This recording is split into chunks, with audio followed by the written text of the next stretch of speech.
Are you tired of riding the monthly emotional roller coaster? Or maybe you're worried about your age. Maybe you're feeling beat up with your body betraying you when all you want to do is hold your baby in your arms. I'm Dr. Karen, and I have a vision. It's that every woman who desires to have a baby can and does. I help women like you realize that your history is not your destiny. I reveal powerful, practical, yet often neglected details that you can use to reclaim your body's natural wisdom, bridge the mind-body connection, and turn your baby-making possibilities into probabilities.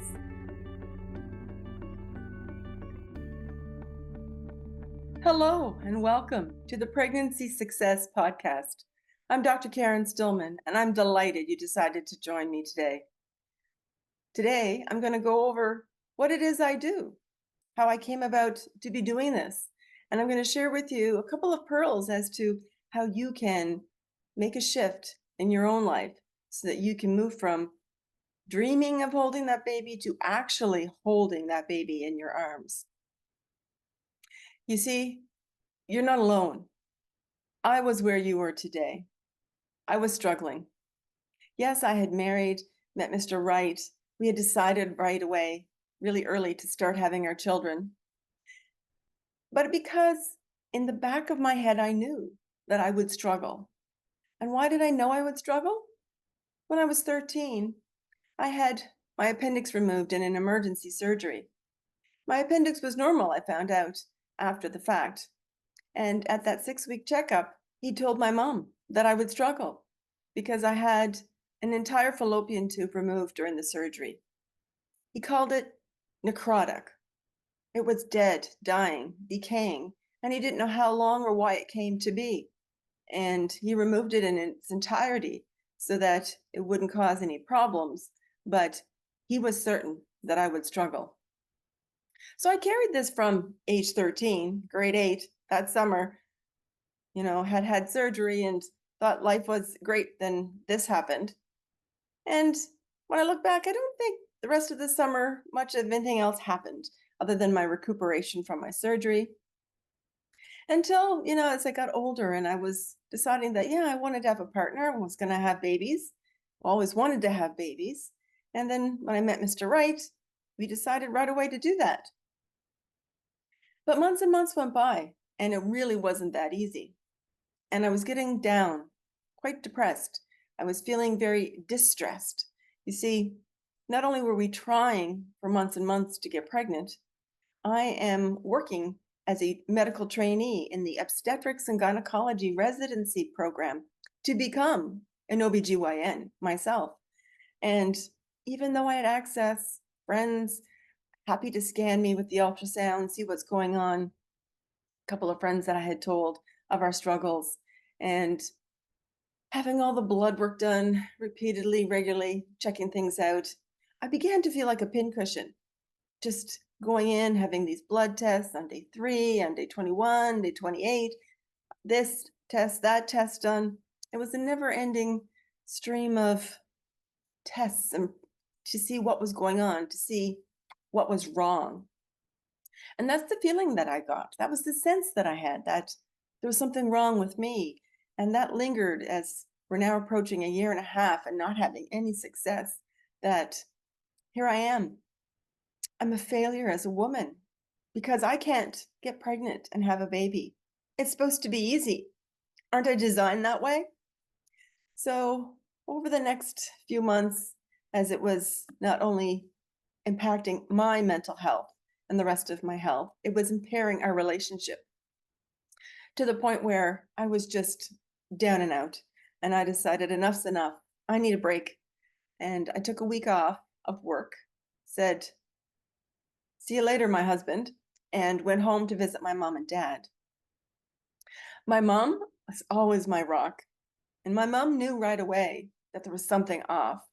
And so we sat down and had a chat. Well, first I had a cry and we hugged, and then we had a chat. And it was just really so wonderful to be able to release that burden and tell mom that, my relationship's falling apart. I can't have a baby. feel like the world is coming to an end. And here I have access to it all, and I just can't make it work. My mom said to me, Karen, don't you remember what you told me on the drive home from the doctor's office? That 6-week appointment after you had that surgery when you were 13? I had no idea. So what did I say, Mom? Well, my mother, doing her best imitation of, at that time, an indignant 13-year-old, she puts her hands on her hips, does the pose, and says, mocking me, no one, Mummy, not even him, is going to tell me that I can't have my 2 babies, a boy first and a girl second, just like you did. That light bulb went off. It was truly a shivers up and down my spine moment, because I knew that that was right and that was true. And I remembered that. And it just boggled my mind how for over 15 years, I'd completely forgotten that piece.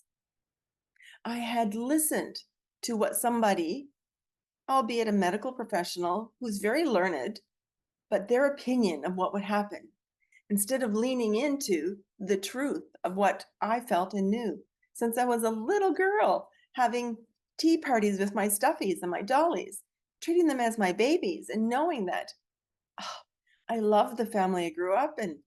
Life was great. I had an older brother. There was me, Mom and Dad, and I wanted to have a family just like that. And I had planted that seed of desire, of hope, that dream had burned in me for so long. I let one statement, one phrase from one person derail that whole process. Well, the rest of the week was great, and I was really, really delighted to get on the plane and come home. Yes, back to work in the busyness of being an obstetrics and gynecology resident, but delighted to tell my husband, hi ho, I'm back. And we're letting go of that medical model of managing our baby making. We're going to do what we want when we want. And he was like scratching his head. I thought we were. Well, hard as it was, it became much easier. So yes, I made a few shifts in my diet. I tweaked a little bit of my exercise routine. But what I really did that made that wholehearted difference was that I leaned into what I loved. I spent time with family and friends. We were having fun. I was doing activities that I liked. I got back to sewing and baking. I was playing cards with the family and really enjoying my life.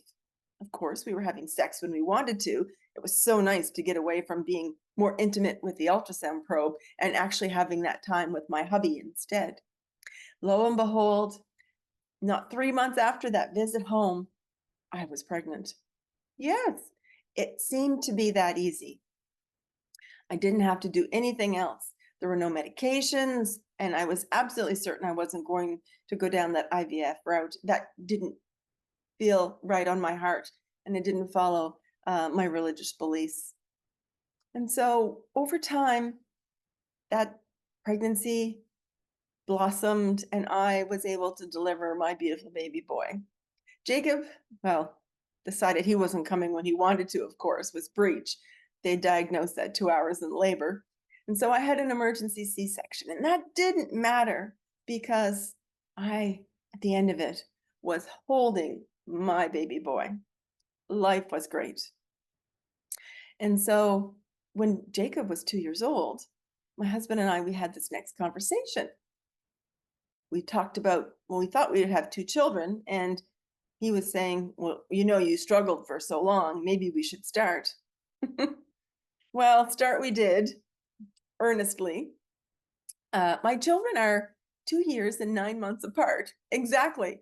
And it's so wonderful that the second time, it really made a difference. And I had kept up into that believing power and knowing what I truly could do, to the point that Jacob was delivered by C-section because he was breech.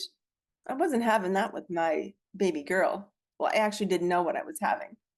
And when I went into labor with my daughter, less than 4 hours later, including less than 30 minutes of pushing, out comes my darling baby girl.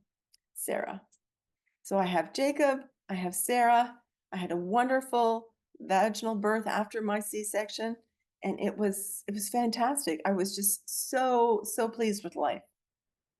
So much so that when I finished my residency program and went out into practice, I utilized the things that I had learned and that personal experience that I had in my practice with my clients. Yes, I ordered the tests. Yes, I sent them for investigations.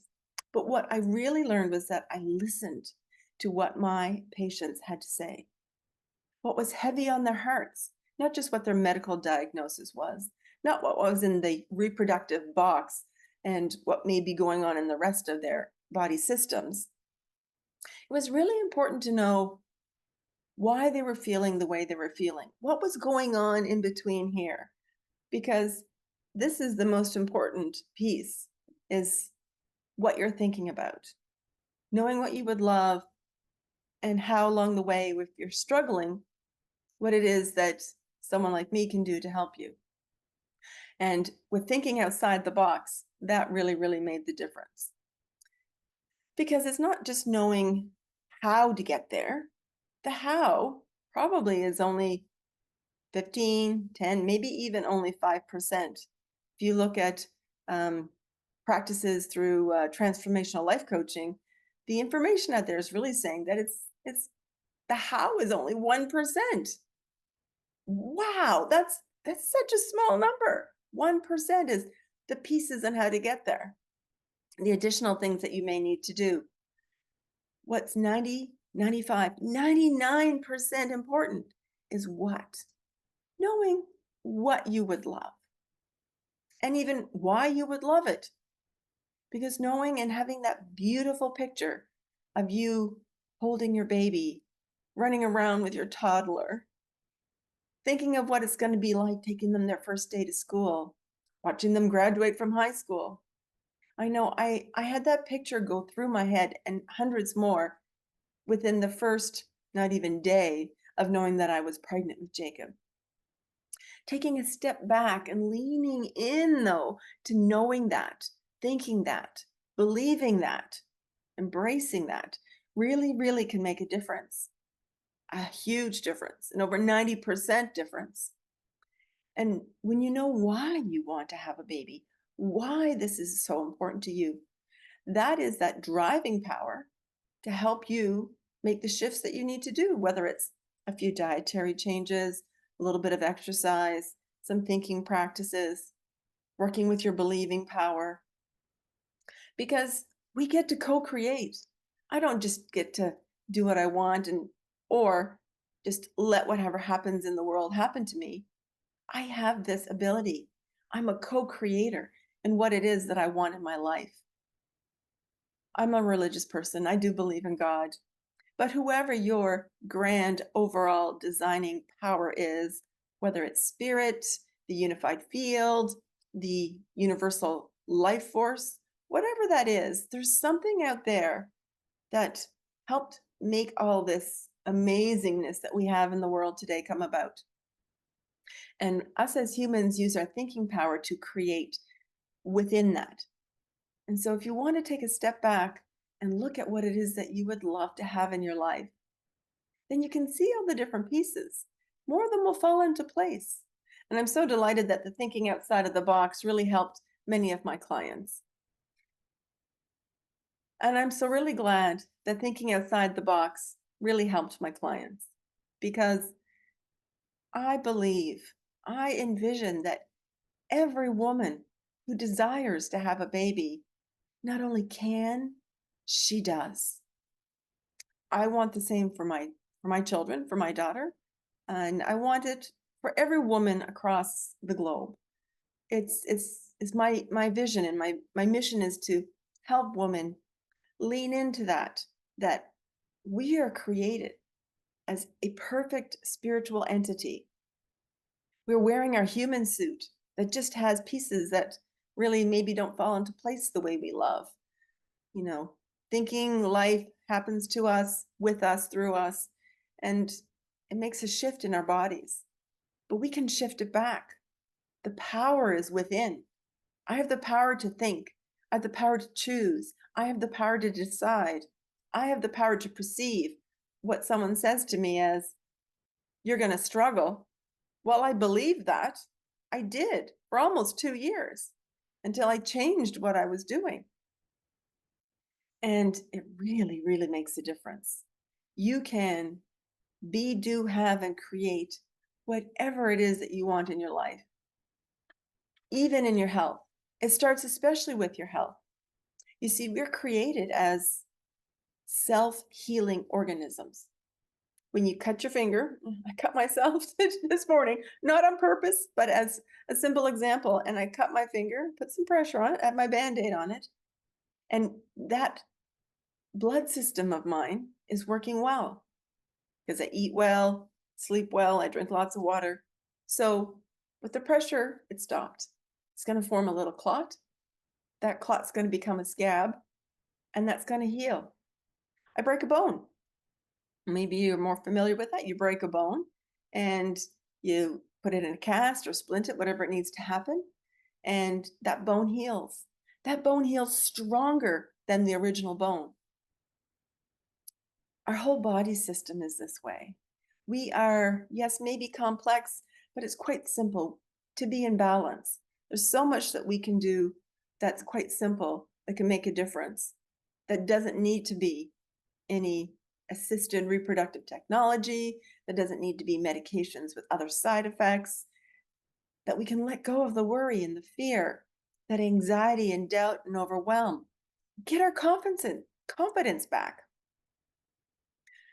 We can get our confidence back and truly, truly create the life that we would love. Because, for example, at home, when I get home and I turn the light switch on, if that light doesn't turn on, I don't say things like, oh, well, God didn't intend for me to have light. Oh, it just wasn't meant to be. I check the light bulb. Maybe it's burnt out. I check the switch. Maybe there's a short. If it's a lamp, is it plugged in? If it's set on a timer, is it off? Other things like, is the house wired? Do I need to work on the breaker? Did I pay my light bill? There's all sorts of other things. We don't just focus on, oh, it doesn't work. Oh, so-and-so said, oh, that light never worked. Well, why did that light in that lamp never work? Thinking outside the box, thinking about what else you can do. So I invite you to lean into what it is that you would love. For some of you, I know, I saw it in my office practice, especially the ladies who had recurrent pregnancy loss, thinking about the idea of holding a baby is what they would love, but they have such a wall go up. The fear. I can't go there, I've heard many women say with the recurrent pregnancy loss. I've lost too many. The other things that they don't believe in, but they've learned to live with them and then take on those beliefs. And some women who are religious actually do say things. I've heard it in my office as well. God didn't mean for me to have babies. It just wasn't meant to be.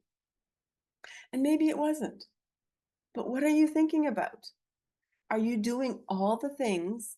And I don't mean the medical stuff. I don't mean medications, investigations, not that they're not helpful and can help direct some of the things that you're going to do. But probably you don't need to do anything else. You may not even need to do all this assisted reproductive technologies, the IVFs, the IUIs, all the other things. Are you doing all the things that you can do that are simple, easy, repeatable? Because what you think is what you create. That's how the energy flows. I didn't create that process. I didn't create that spiritual law. Like I didn't create the law of electricity.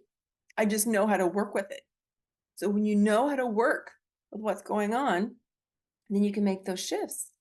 It's like when I was lying there waiting for them to cut me open when I had Jacob, my spinal was working great. And I was looking at the ceiling and the light thinking, wow, I'm not doing this again. And as they were doing the delivery until Jacob came out, I had a couple of minutes. And I was thinking of how wonderful it's going to be that my next baby, I'm going to deliver vaginally. And then I didn't think about it much for the next few years. until I went into labor with Miss Sarah. I decided that that was what I wanted, and I wasn't going to lean into the other options. I believed it, and I was trusting in the process. And that's what I love about how we can totally change what we're doing in the moment right now, and we can transform our entire future. We don't have to be our history. We can just say goodbye to that and let that go. Because your history, your past experiences, your medical history, certainly is not your destiny. It's just some facts along the way, and you get to choose. You get to believe what you want to believe. You get to have that ability to trust what you'd love to trust. And when you know what it is that you would love and why you would love it, that is just like the wrapping paper and the icing on the cake. It really, really helps make that easy for you. So until we meet again next week, I really would invite you to think about this power question. What would you love? Why would you love it? And if you're wanting some help, my website has a PDF that can help you with that, the Beautiful Baby Blueprint. I invite you to go there and download it and see if you can lean into one piece, take one step towards awakening that natural baby-making capabilities that you have, that genius that's within you. Because we are all self-healing organisms. We have this amazing body wisdom and knowledge. I exampled your blood system. When you break a bone, it's with every system in your body. You can do this. You have that ability. We've lost a little bit of along the way, and that's okay. You can stop right now, take that deep breath, and see what else it is that we're going to do. Because you have this amazing power in you. You have this capability, and I would love to help you reclaim that natural wisdom and open up yourself to having that baby, the family that you truly would love. Until next time, I'm Dr. Karen, and please remember, I believe in you. Reclaim your body's natural wisdom with me, Dr. Karen. My goal is to help you awaken, align, and amplify your mind-body connection to transform your fertility.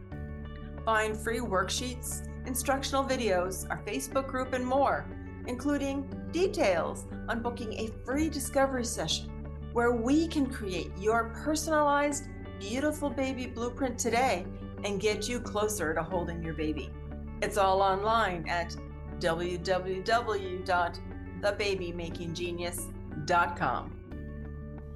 All content provided by Dr. Karen Stillman is not intended to replace medical help or advice from your doctor or healthcare provider. All content, including medications and visualizations, shall be regarded as self-help. Dr. Karen Stillman accepts no responsibility for any injury, loss, or damage as a direct or indirect result of using or relying on the information presented here, as she is not offering medical advice, diagnosis, or treatment. Please see our full terms and conditions and privacy policy on the website at www.thebabymakinggenius.com.